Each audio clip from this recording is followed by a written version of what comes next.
here's Harry, and he is a you know, secretary. Well, I don't think he's not the Secretary of Defense now. He's general. Sorry, I'm looking at his career path.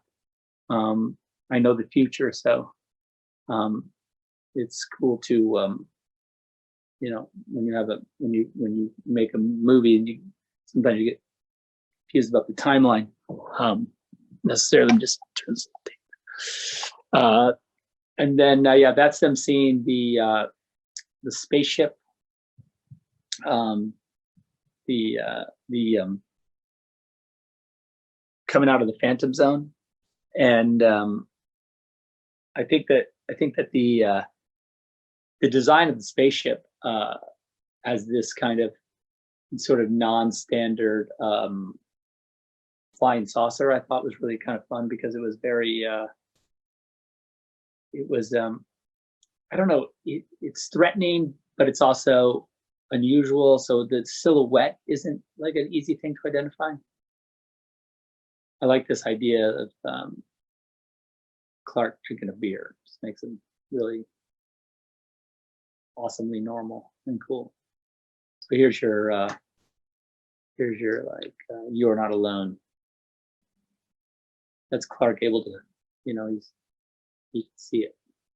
You know how I feel about POV shots, so not a huge fan. But in that case, you kind of need to see it because that's important to the what he's able to perceive. He's able to see that actually what it is. And now we get this message.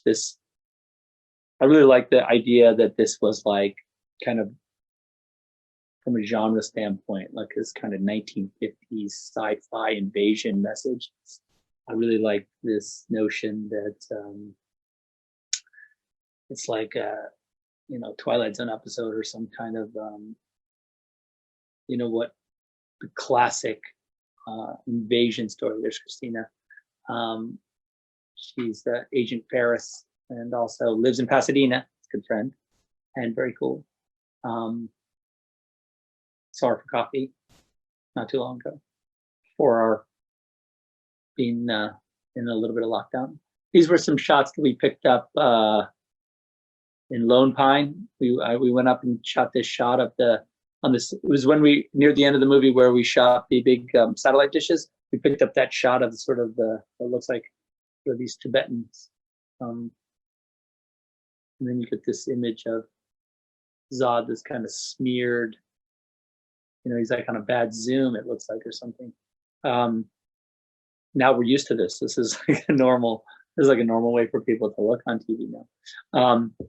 But I really, you know, we did experiment a ton with how that smearing would work and what that look would be, you know.